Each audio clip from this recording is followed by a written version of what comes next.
unajua nchi yetu sasa hivi, Mheshimiwa Spika, sisi tumeapa.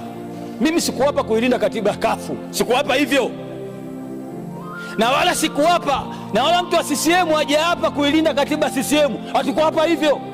Sisi tumeapa kuilinda katiba ya Jamhuri ya Muungano wa Tanzania. Lakini ndani ya mjadala yetu hii sasa hivi hapa iko uchama tu. CCM itashinda, nyote ndani mtakuwa CCM, kafu mtashindwa. Huko Zanzibar hamna kafu hata mmoja, hamna Chadema hata mmoja, huko CCM watupu.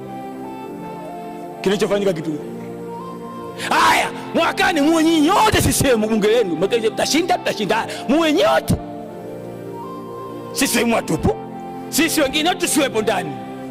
Tena mtapata tabu sana, kwa sokolo mtakuwa hakuna ndani, mtasokolana wenyewe kwa wenyewe. Baada ya kutangulia sisi, mtashambuliana wenyewe kwa wenyewe. Naomba sana tuache mambo ya uchama.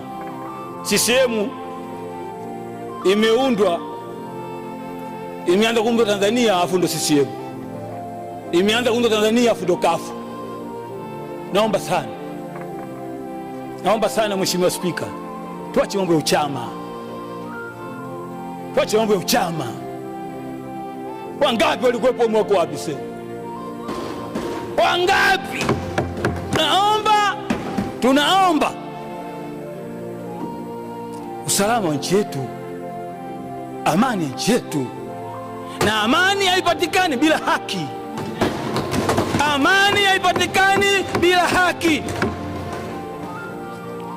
Leo tunaongea hapa, tunasema hapa, serikali inajifanya masikini, hawasiki. Wakienda nje ya nchi, msaliti na tukikwambieni msikii, munaangalia nani kasema, muangalie nini kasema. Mbunge wa Jamhuri ya Muungano wa Tanzania, sio mbunge wa CCM. Wewe mbunge wa Jamhuri ya Muungano wa Tanzania, kazi yako kuisimamia serikali, sio kila kitu serikali kisema baya ndio, zuri ndio. Why?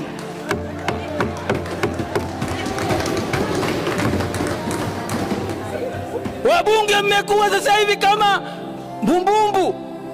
Umeshiba? Una njaa? Why?